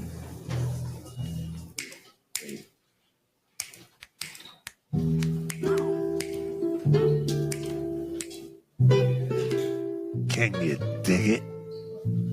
Cool. I knew you She's could. probably in a jazz club too, where they do that. Yeah. Jazz clap. There is a house in New Orleans. Wow. Huh. They call it the Rising Oh, Sun. good. Rearrangement. That's pretty She had nice, a great man. voice. She had a great voice. And it's been Excellent voice. That's pretty nice. Yeah. and me, oh God. And you can tell it's a double bass. It's an upright bass. Yeah. I just added this to my playlist. I like that. Cool. If I had only listened to what my When you walk in town hall in New York If I City. only listen to what my mother said, so then you get into they start kind of putting their little twist Yeah, on it. they put their own twist on it. When I walked in town hall a few months ago to see a show, there's a huge picture of Nina Simone. She was one of the most. That was a big stage for her. Yeah. Town hall. Dolly Parton did a version. Oh, really? Can you In open do you tuning. have a sample of Dolly? Yeah, let's see. That sounds like Motown. Jesus, Dolly.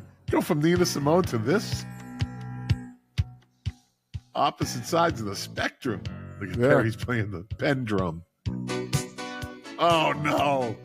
Oh, really? I'm a synth guy, and I don't like this. I know. No, make it go away. Make it go away. That's horrible. That's fucking horrible. And Mark, you all know I'm a synth guy. I love synth. Here we go. Yep. That was I got cringy. I got a couple here. Mark's got a couple, 3, 4.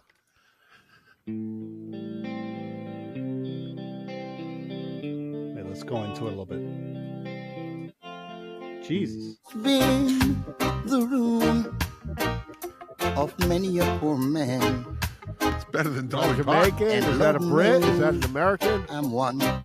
Gregory Isaacs. It's better than. I got Jerry Garcia, Tony. Yeah, Garcia has a good version of it. Very Sean funky. Mullins. How about Doc Watson? She was a singer Doc in the Watson 80s, right? 90s, I mean. Sean Mullins. More traditional. Yeah.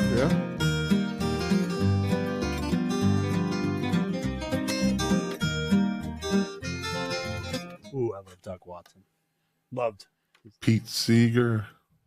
Pete Seeger was what? Was that the Weavers or just Pete Seeger? It's just Pete Seeger, yeah. Muse. Did you know the Ventures did a version? The Ventures, yeah. It's got to be good. It's guitar driven. Yeah.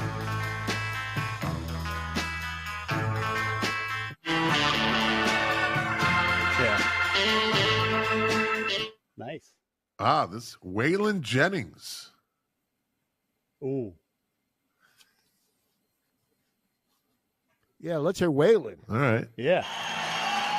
Ooh, live.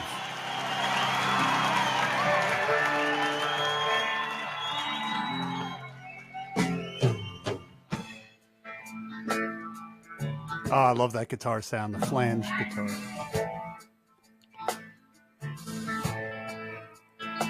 There is. Yeah. That haunting guitar in the background, right? That flanged sound. Yeah. That spelled country in the 70s. They call the rising sun. All right. Joni Mitchell. Now, I don't know if I want to hear that one. This one's gonna be shit. You ready? Yeah. It's gonna be shit. Is that the Chipmunks? Turn it up a little. The rising sun. It's been the ruin of many a boy. You'll never guess who it is. You're an American? I know that voice. All right, he was in a Marvel movie. That doesn't narrow it down for me. He shot lots of arrows. Don't tell me it's Jeremy Renner. Yeah, it is. It is. I didn't know that Are voice. you I was kidding me? way up. I know who that guy is. You know what? Anthony was telling me, like, he is the king of auto-tune. You'll never hear his real voice. He just uses auto-tune. It's a So he's got a cop-out. couple albums. Cop-out then. Did you notice, Mark, that in the song Wild God with the Nick Cave album, Wild God, he uses auto-tune Auto-tune. It's used in as one of his songs? It's used as an instrument. Yeah. It fits it. It's okay. It was Like, pretty there, good. I'm okay Wow, with it. damn. Yeah. He's Nick just Cave using it had for a little effect. auto-tune going.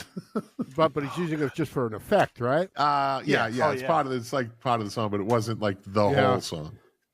Available wherever your favorite CDs are sold. This is a fucking amazing album. Wild God by Sorry. Nick Cave and the Bad Oh my Seeds. God. Yeah. So yeah, you're right. There, I'm lucky. 2 good albums came out that month. What am I right about? I'm right about all something? these different versions. I'd never go looking for any of these, but I like the Nina Simone one. I downloaded that, and I downloaded the Sinead O'Connor version. Well, because we all know I prefer female vocalists anyway. So. Yeah, but I was stunned by the Sinead O'Connor version. I was amazing. taken aback. I gotta tell you. Yeah, good pluck, man. Good pluck. Yep. Oh, Leslie West did a version. Really? Big pussy he is. You ever hear about the story about him crying? No. What about what There's is a it? I wanna story hear the out there that he Come was. on, Howard. He was this temperamental, like soft, and whenever he got upset, like he would cry. Like these stories started Very coming emotional. out. You mean if you mention his mother? Or No, something? just he was just that like a little pussy. Like that's how he handled his emotions. He would cry, and he's this big fat guy with a big lead guitar and a big voice, Mississippi Queen. And then, backstage he's fucking crying because the amps weren't working right or something. Because he's from Long Island. Just had that. He had that reputation for being just kind of for crying. Really? Always a bridesmaid, never a bride. So yeah, it kind of sounds like him. Like, well, Mountain should have had more songs like Mississippi Queen, and maybe they would have done better. Right? Yeah, or Nantucket Sleigh Ride, or that's two. That's it. Yeah, that's two. Yep. Did you ever see the movie Vanishing Point? What's it about? The guy that has to take he gets a Dodge Charger. It's a supercharger, and he has to drive it cross country in like fucking 48 hours. Who's in it? I forget his name. It came out in the 70s. It's a fucking really cool movie, man. It's one of those real 70s movies. You looking it up, Mark, or? I may have seen it. That's why a lot of times you'd remember it because that car was just fucking badass. And at one point in the movie, he's out in the desert. So when he comes across this dude who's got a mini bike with you remember the old little mini bikes in the 70s? Sure. Right? Yeah. And it has like a police fucking light on it. And he ties it to his roof. And he's going, he just starts cranking Mississippi Queen. And it's, like a whole scene in the movie. It starred Cleavon Little. Yeah. Wow. Yeah. Barry Newman. Barry Newman was the driver. Okay, and Dean Jagger. Yeah. I think I may have seen that one. Yeah. It's a real 70s, like. I'm going to check it out. Yeah, Is someone chasing them? Well, he has to be there in like 48 hours. So it's kind of a race against time type thing, but he all of a sudden, nice. Yeah. He's got the police chasing him, and it turns into one of those crazy movies. Yeah. Well, if someone wasn't chasing you, there wouldn't be a movie, right? It wouldn't be a Burt Reynolds movie. Or if there wasn't anything in your way, right? What's the obstacle? Yeah. Because every movie like that needs an obstacle. Right. But I love the race movies. It goes back to Butch Cassidy. That was basically a chase movie. The whole movie, they're being chased. Yeah. Great storytelling when you do that. Yes. Yes. Yeah. So I'm going to order this book by Ken Scott. He was an engineer up at EMI. Right after Jeff Emmerich left, he became the Beatle engineer, and he wrote a book anyway. And about like It Don't Come Easy by Ringo, right? Yeah, yeah. Well, George Harrison really helped him write it, but it said Richard Starkey on the credit and whatever. But Ringo was having trouble figuring out how to sing the song, so George Harrison did a little demo version of George singing It Don't Come Easy, so that Ringo could follow along with it. You know what I mean? Never heard that.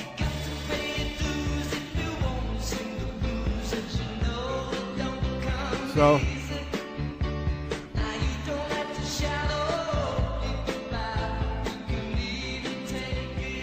that's not bad. I like that. Yeah. That's not bad. Well, George Harrison, you can kind of tell George Harrison really singing that. That was George Harrison. Yeah, that wasn't bad at all. Not bad at all, right? Yeah, it was actually good. I'd listen to either version. And George Harrison, of course, arranged the horns on the song and all that, So you listen to that version, and it's more upbeat, and it's got flow to it. It's got a little feel, like a little happy feel to it. You listen to Ringo's, it's just flat, straight, in your face. Who's not really a singer. No fluctuation also. like Harrison, kind of had that up and down he's more thing. playful with the melody. Exactly, Yep, absolutely, yep. Yeah, I just thought that was weird. Nice pluck. Yeah, But Scott, can I ask you a question about this? Perry, you can ask me anything, my friend. You are the creator and AI, and you are the man, Perry. So you can ask me anything you want. The One Man, One Mic Foundation. My foundation, yes. Was it started by you? Yes. There it is. So can you explain a little bit? I would love to. Thank you. I would love to. Can I just cut in for 1 second saying your show, helping veterans through the healing power of storytelling, One Man, One Mic Foundation. So what does this foundation do, and who does it help? So a little background is I'm a 10-year Air Force veteran. I was diagnosed with PTSD a long time after I got out. I got out in 97, and around 20 years later, I decided, after one of my friends told me I had more issues than Sports Illustrated and I need to go talk to somebody. It was another veteran, a bunch of veterans. We get together every year. We were stationed together in the Philippines from 87 to like 90. But yeah. So through the VA, I ended up going to equine assisted therapy, which is basically working with horses. And it's not riding, it's all groundwork. And it was really amazing. It changed my life. And I became their outreach person, as a veteran. And I would go to these outreach and promote the foundation, the Herd Foundation in Delray Beach, Florida. And I started seeing all these nonprofits around. Like, I see them at these outreach, and I'm like, there's 60 tables. And I'm like, for 20 years, I didn't know that this shit existed. Like, why is a veteran who had fucking problems, evidently, why didn't I know that these nonprofits existed? Like, it was just crazy to me, because I wouldn't go to the VA. I went once, and back in like 99, and it wasn't a good experience. So I was like, it's the VA. It's everything that you thought it was, right? And so fast forward, I'm doing these. So I said, you know what? I'm a podcaster. I'm a pretty good podcaster. I know what I'm doing. So I'm going to start a podcast called the Vets Connection Podcast. And what I do with the Vets Connection Podcast is I interview nonprofits that work with veterans, because maybe another veteran will hear the podcast and will be enlightened to it, like I wasn't. So it's my goal is to do that, and that caught some good traction. And but while I was doing this, now when I would do these outreach, I would also get asked to go speak to different organizations, and I would tell my story. And I learned that every time I told my story, that it was healing.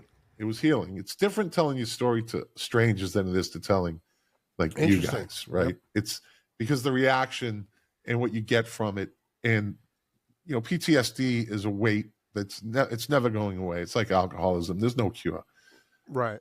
So I had always said that, every time you tell your story, a little weight is lifted, and you're going to always carry a weight. So would you rather carry 500 pounds or 50 pounds? Because you're carrying something. And telling your story telling my story really helped me. And podcasting, Mark says it every other episode of Milk Crates and Turntables, that it's very therapeutic, and it's a great platform. So while I'm doing the podcast, I'm interviewing these people, these veterans and it's not a veteran based, like I interview strictly veterans, but there's a lot of veterans that started their own foundations.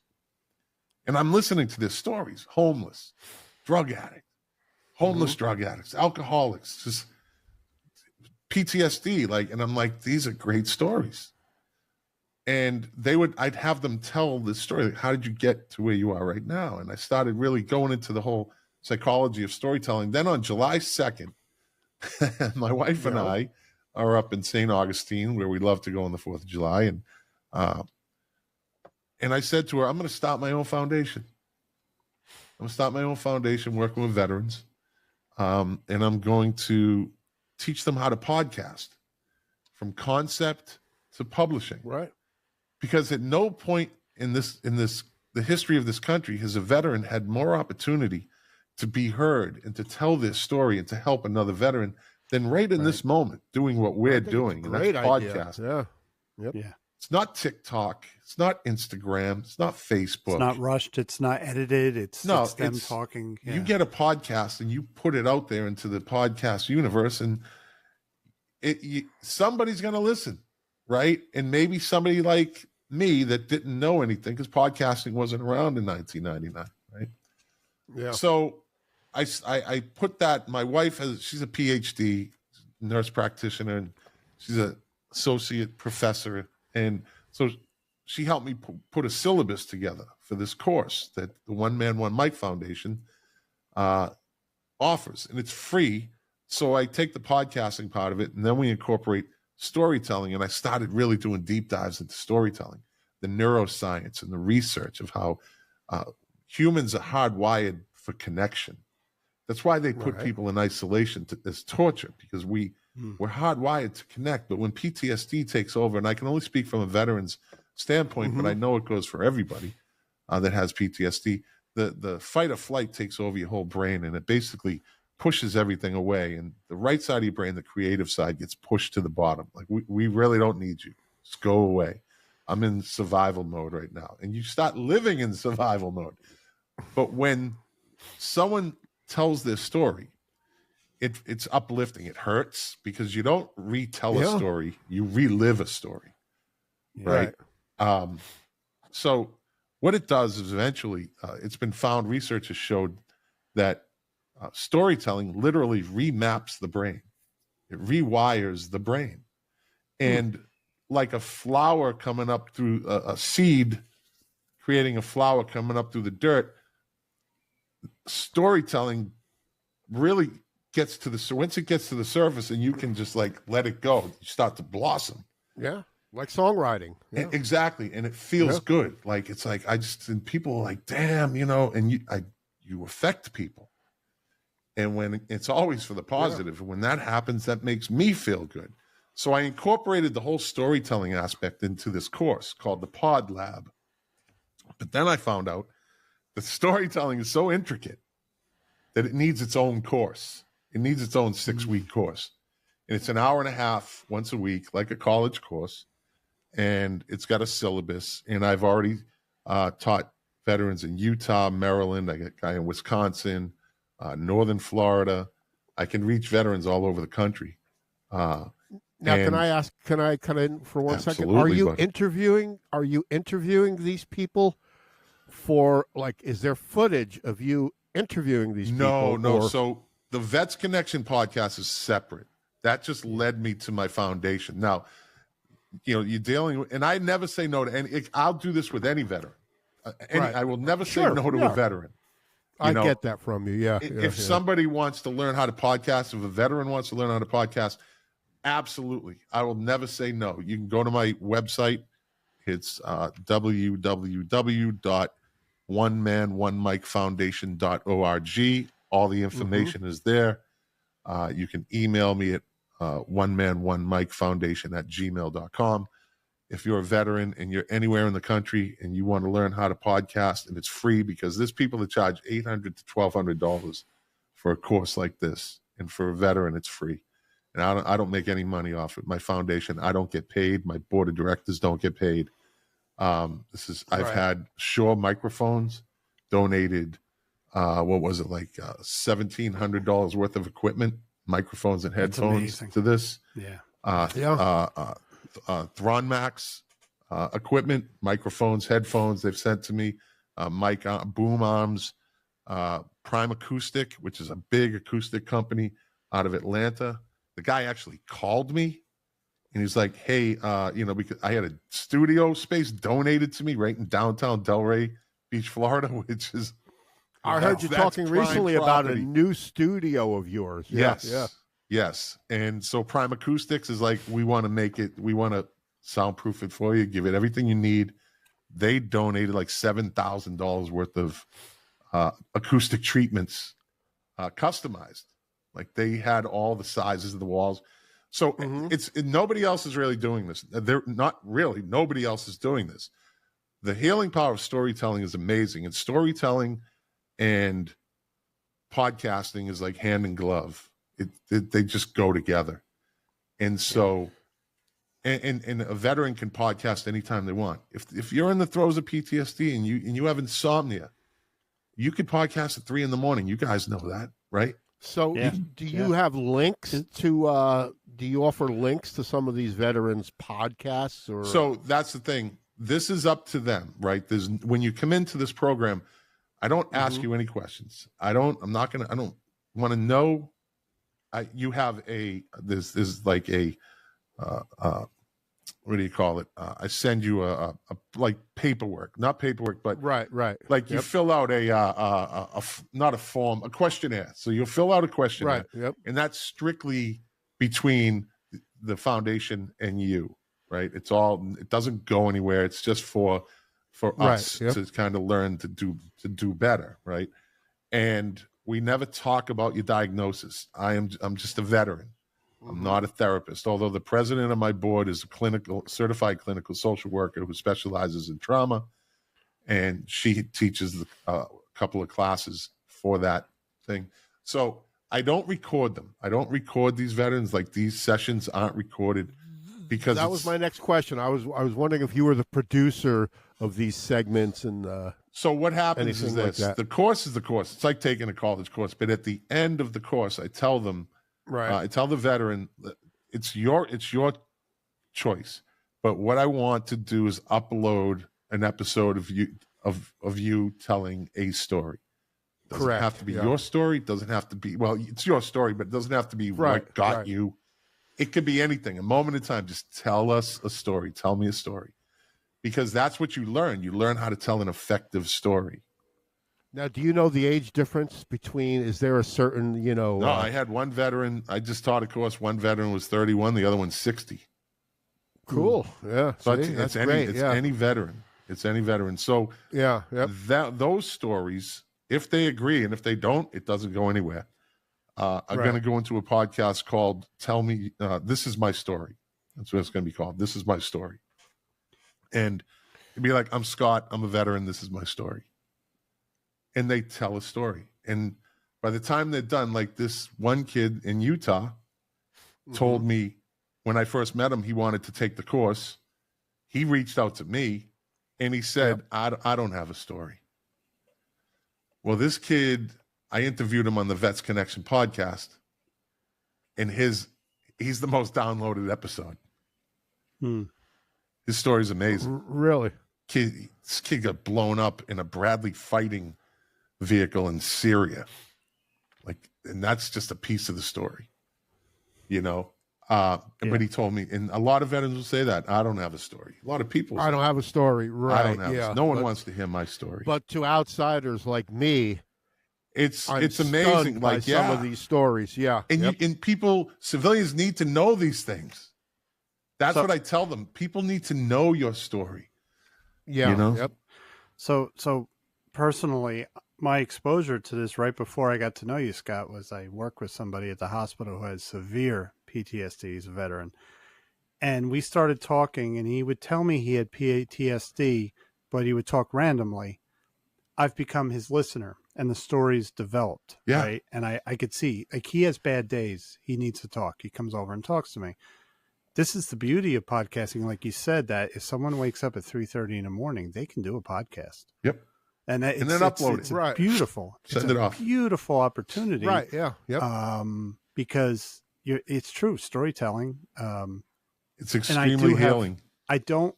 Not being a veteran, I don't understand what veterans have gone through, but I do have an understanding of because PTSD. I talked to this person. Yeah. And trauma. It's not like, it's a different kind of trauma. Yeah. Definitely is.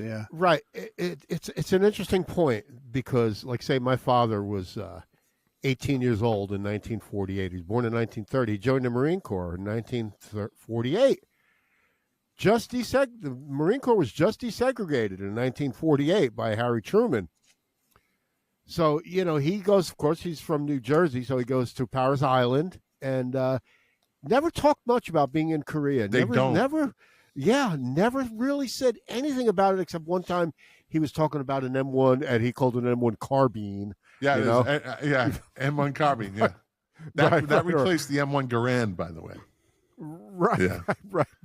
And he's like, there's 30 rounds right there in like a split second. But just the fact that was it. Like, I never got anything else. And about they don't you. talk about it. Right. Yeah, my uncle that was 20 years old and in Korea during a war. Yeah. My uncle was in World War II. He never told us a single story about that generation. They didn't talk about it, and that was the problem, right? So now, that's what I teach these veterans, really, how to tell an effective story, and what I really teach them what storytelling does for them, the healing part of storytelling, like the dopamine and the serotonin and all the hormones that get released. Different emotions get released when you tell the story, and research has shown that they could hook you up, Mark, and hook me up on the same machine, And when I start telling you a story or vice versa, at one point, it's a straight line. We are totally connected, absolutely connected, right? And so that's kind of how this is going to evolve into something else also. It always does. You know, it's going to get better and more refined. Right. I have a guy that's a stand-up comedian who teaches improv, who wants to be part of this. You know? Well, we all know comedians are great storytellers. Yeah.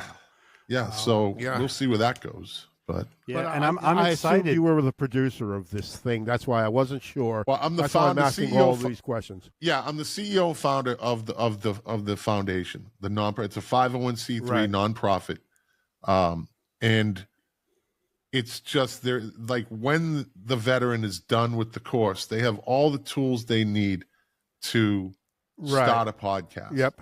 And actually, I'll end up being like the producer because aftercare. So a lot of these nonprofits, and I don't dog them for it, it's just the way they're designed. A lot of nonprofits will take the veteran in and they'll put them through come to the gym, once a week or twice a week or every day for 5 weeks. But then when it's over, it's like, all right, thanks for coming, and and there's really no aftercare, right? Yeah. You we did something for you, and here's the pamphlet, and good luck. Whereas I'm accessible anytime. Yeah. You want me to help you produce an episode? You need help with your podcast? Sure. I'll be glad to help you. What led to your distaste of the VA? Because I've heard so many stories about I'm glad the you VA touched on that. The VA would just prescribe medication when like all I really needed was marijuana or something. Yeah, So I'm glad you touched on that because I should have finished that up. So back in '99, I wasn't a big fan because it was like, okay, fill out these forms. And as a veteran, you really don't want to be fucking filling out paperwork. Right. That's the last thing we want to do, right? Yeah. We did it for X amount of years. But when I went back in 2017 or 2018, it was a whole new VA. Like the VA has really made an extreme effort to get rid of that old mindset of just like the rigor of going to the VA.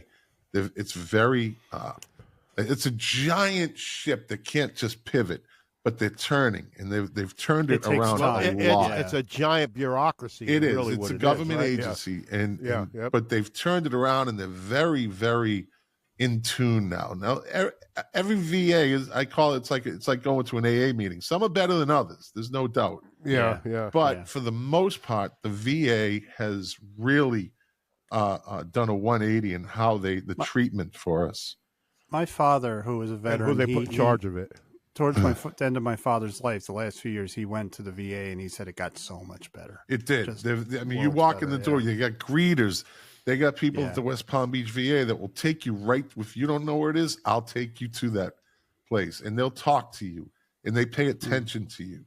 It's not cold and dark in there. It's bright and fun, and fun in the sense where they got shit like you can go in the cafeteria and have lunch, or you can go to this store and shop in here, and like they make it a better experience for the veteran. And I appreciate everything because you're actually helping to save people from taking their own lives. Yes. In this, unfortunately, it happens so much, right? So I had, recently, about 2 months ago, maybe 3 months ago now, within a span of 30 days, I had one veteran call me through Facebook. And I was stationed with this guy back in '91 in Sacramento. And we recently touched base on Facebook. We kind of, established our friendship again. He was a kid when I met him, and like 19. And long story short, he's like, hey, I love what you're doing with the veterans, yada, yada. And okay, yeah, cool. And it was a Wednesday night.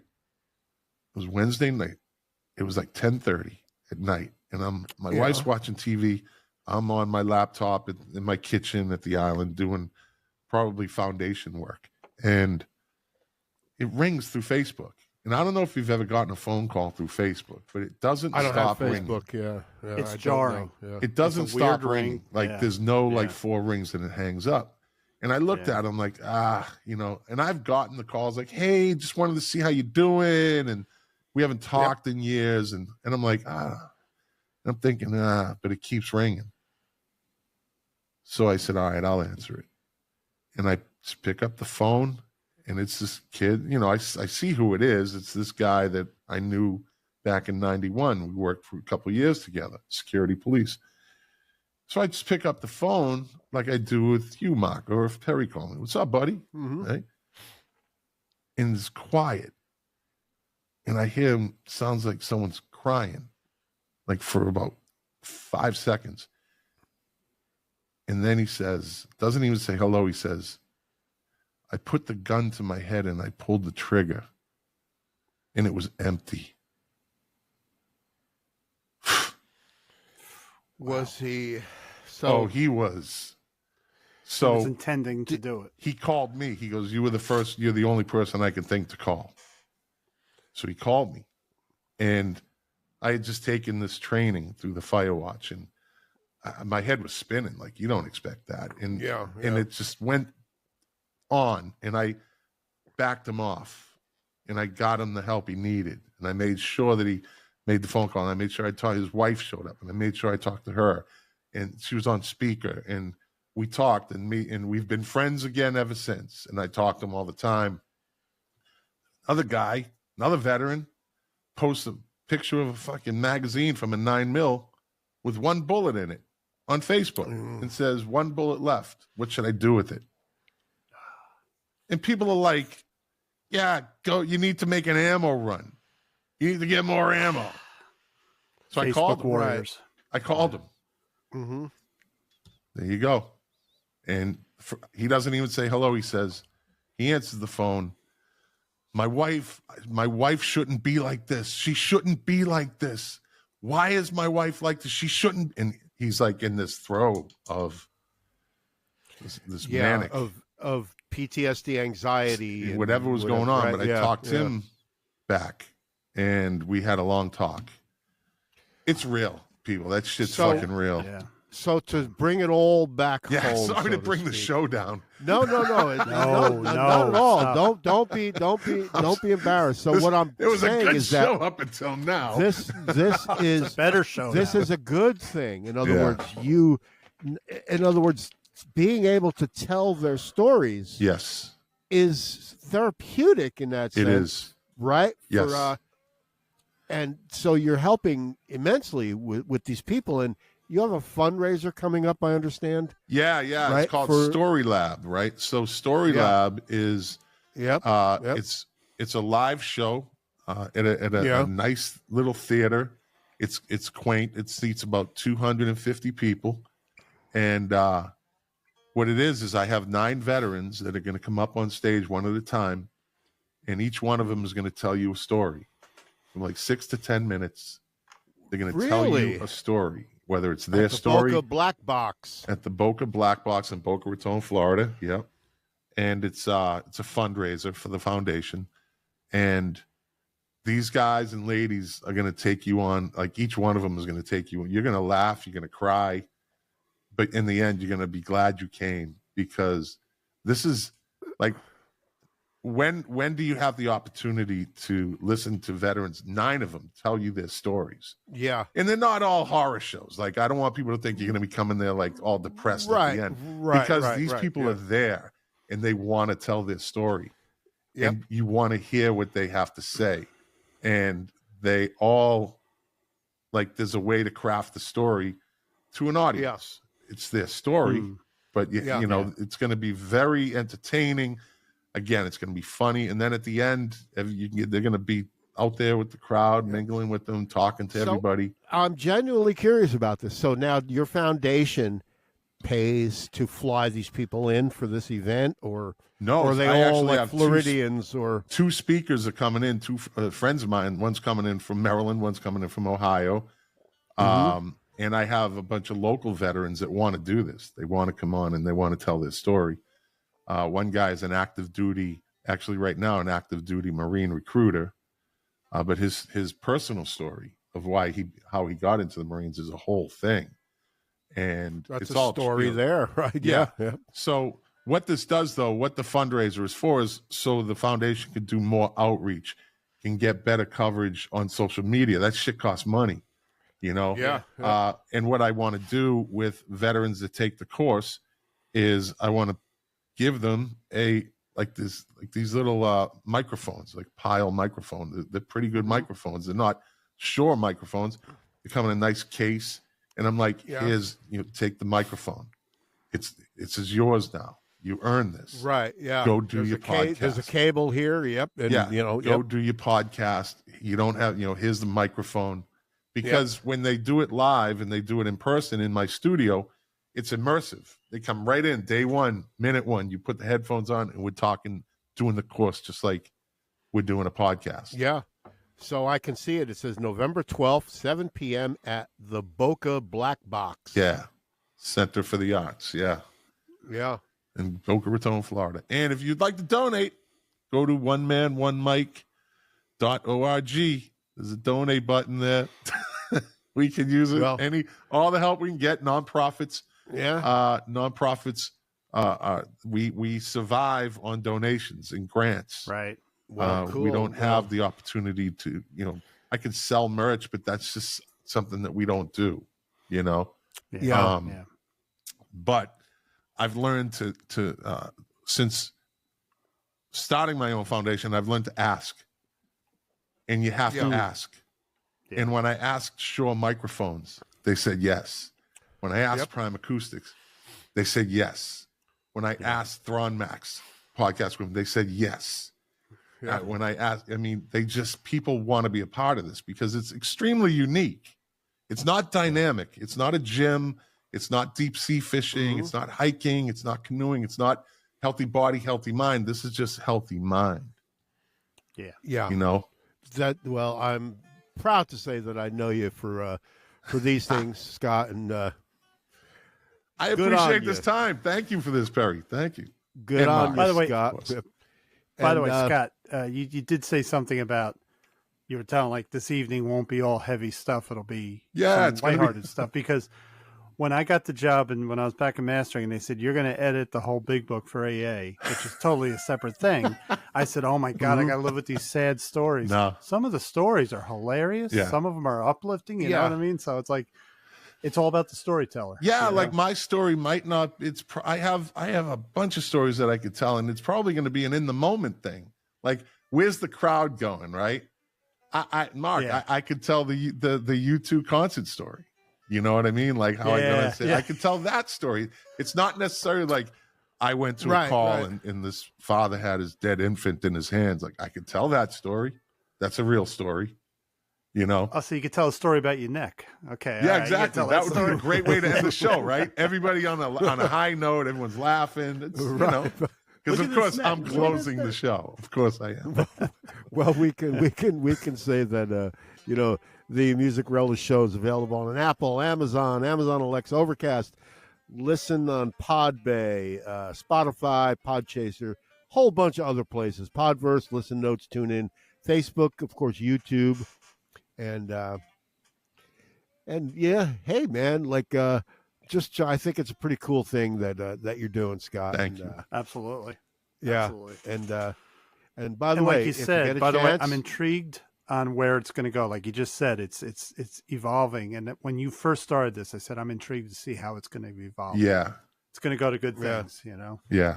Well, you might get some updates on the Milk Crates and Turntables podcast also. Yeah, with the guy we've had tonight with Scott McLean. Just stop having that Alan Rickman guy on. He's so boring. Thank you, Scott. Co-hosted by Luke Alicchio and Mark Smith. We have a little outro, so we'll see you guys next time. Thank you. All right, Perry. I'm staking a copyright claim on this song. Oh wait, it's not my song.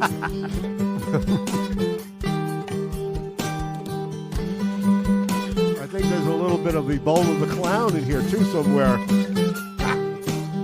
He's coming up at the end of the month. There's the L3 drum kit. This is Rap Patrol. I remember that when I was a kid. The Rap Patrol. Yeah. Combat and the Rap Patrol. Yeah.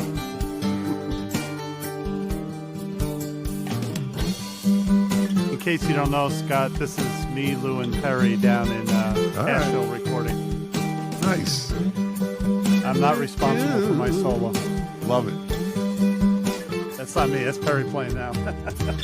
Much better graphics than that Milk Crates turntable show. Oh, thanks to new subscribers anyway, by the way, too, yeah. We don't have Davey and Goliath on us. Oh, there he is! There he is. Well, listen. It's me. It's me. All right. Get the shit out of me. I tried to time it right to where the music stopped and you go, it's me. That's great. There's the AI. That made my night right there, buddy. I thought this was good. That was a great topping on, cherry There on he top. is, Scott McLean, Milk Crates and Turntables. Yep. Yeah, that's a great picture. There's Mark Smith and There he is. Yeah. Sleeping as usual. Sleeping behind the mic. That's me hiking somewhere in North Carolina. Pink Sid. Floyd, there. yeah, I get it now. Pink Floyd. Hey, helping veterans through the healing power of storytelling. There you one go. man, one mic. Stiff record. Perry, how big are you? That strap looks tiny on playing a you. ukulele. I don't know. I don't know, but anyway. That's Ritchie Blackmore's guitar. Thank you, Scott McLean. Mark, we'll My talk pleasure. to you Thank you, soon. Perry. Thank you, guys. All right. Good night. Goodbye.